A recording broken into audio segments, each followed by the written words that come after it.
Assalamualaikum warahmatullahi wabarakatuh. Bagaimana kabarnya anak-anak? Semoga kalian sekeluarga selalu dalam keadaan sehat. Baik anak-anak, pada kesempatan ini Ustazah akan menjelaskan tentang pemantulan cahaya pada cermin cekung.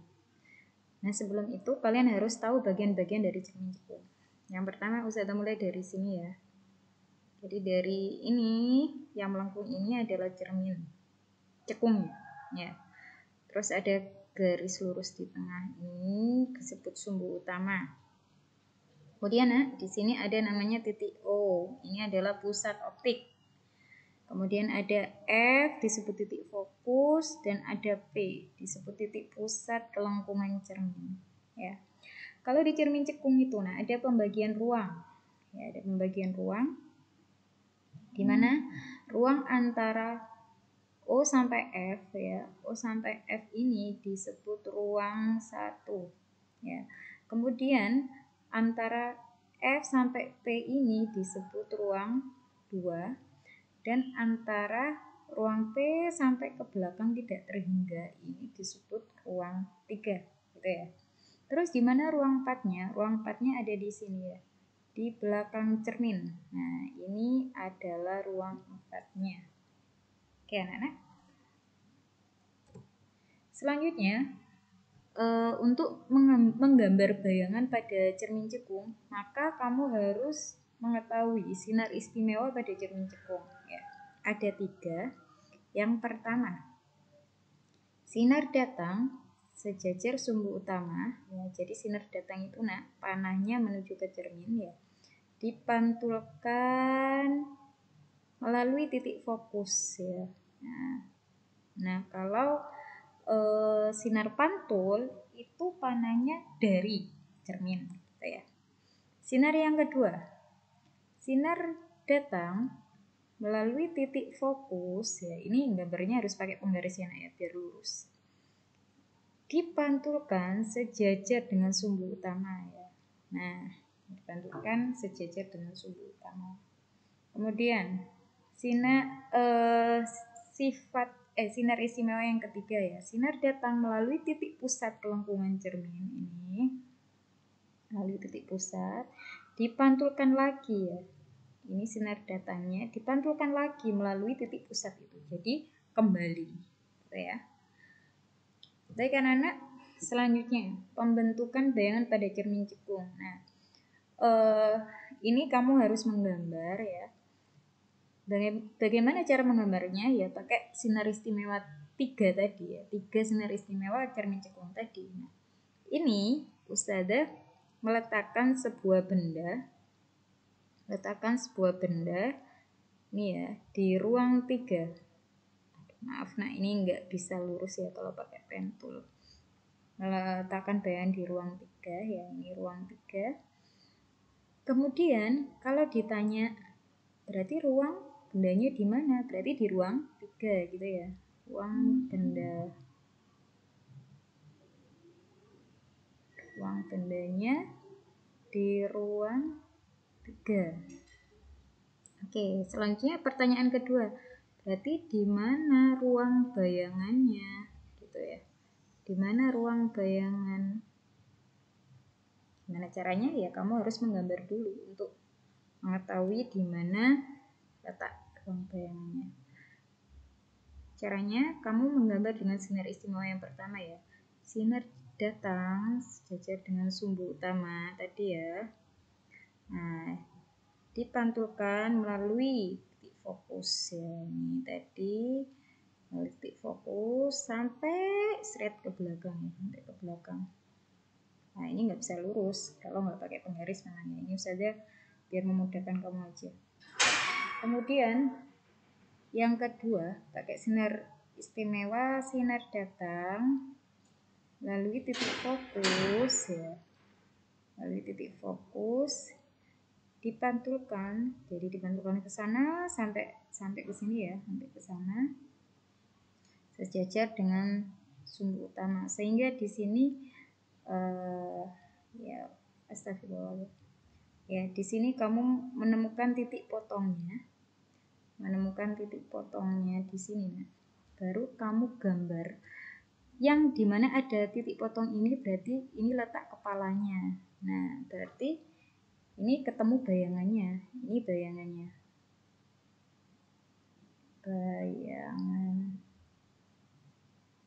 Bendanya yang mana? Yang ini bendanya. Nah, ini benda.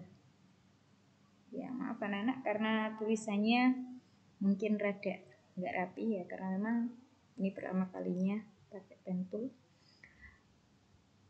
Berarti ruang bayangannya di mana? Di sini bayangannya. Berarti ada di ruang 2 ya. Ruang bayangannya di ruang 2. Kemudian cara menentukan sifat bayangan. Sifat bayangan. Sifat bayangannya ya. Sifat bayangan biasanya itu ada 3. Nah, yang pertama, maya atau nyata. Nyata itu kalau bayangannya ada di depan cermin. Berarti kalau nggak di ruang 1, ruang 2, atau ruang 3. Nah, kalau nanti bayangannya di ruang 4, maka sifatnya maya karena di belakang cermin. Nah, karena ini bayangannya ada di ruang 2, bayangannya di ruang 2, maka sifatnya pasti nyata karena di depan cermin. Kemudian kita lihat sifat yang kedua, karena ini kepalanya di bawah, berarti dia terbalik, bayangannya terbalik, karena kepalanya di bawah. Selanjutnya, sifat yang ketiga, diperbesar atau diperkecil ukurannya. Kita lihat awalnya segini, ya. Kemudian jadi segini, berarti ukurannya diperkecil. Oke, diperkecil. Gitu ya Nana ya caranya ya. Ini kalau kamu pakai menggambar. Nah, Ustazah akan menunjukkan cara menentukan bayangan pada cermin cekung dengan cara cepat tanpa menggambar. Gimana caranya? Misal, Ustazah letakkan benda seperti tadi ya di ruang 3. Bendanya di ruang 3. Terus, gimana caranya? Yang pertama, ruang bayangan ini ya, ruang bayangan ditambah ruang benda, hasilnya harus sama dengan 5. Ya. Di sini kita tahu karena bendanya ada di ruang 3, maka ruang bayangannya di ruang 3. Ya. Oh, sorry. Ini bukan ruang bayangan, tapi ruang benda ya. Ruang benda ada di ruang 3. Maka ruang bayangannya ada di mana? Nah, kita kembali ke sini. Kalau ruang bendanya 3 biar sama dengan 5, maka ruang bayangannya berapa? Berarti 2. Wah, gitu ya. Kan 2 tambah 3 sama dengan 5. Gitu ya. Kalau misalnya Ustazah letakkan bendanya di ruang 2, berarti ruang bayangannya di ruang, nah itu PR-nya kalian ya.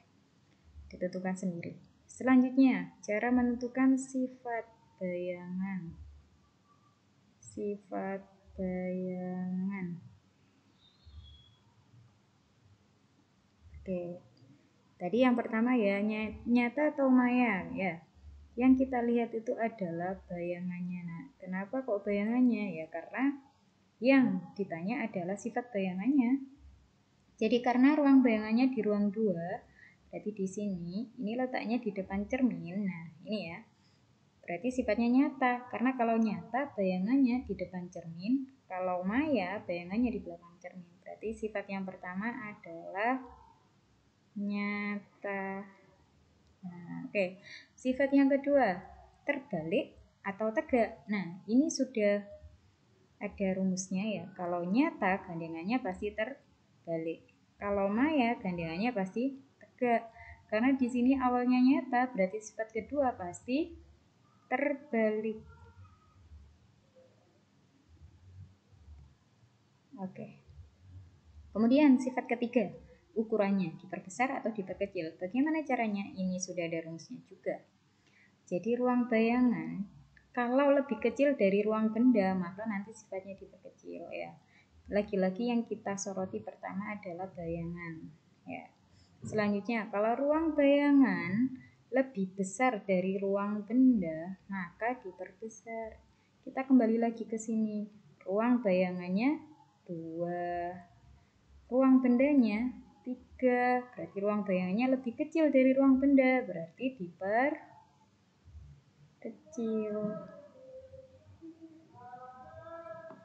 Begitu ya anak-anak ya caranya. Ini cara cepatnya. Coba kita bandingkan dengan slide sebelumnya. Nah, di sini dengan ruang benda yang sama di ruang 3, bayangannya di ruang 2. Pasti ya karena sama dengan 5. Ini dengan cara menggambar tadi. Kemudian nyata terbalik diperkecil. Ya, nyata terbalik diperkecil. Jadi sama antara menggambar dengan cara cepat. Baik anak-anak, semoga bisa dipahami dan bermanfaat. Assalamualaikum warahmatullahi wabarakatuh. Sampai jumpa di video selanjutnya.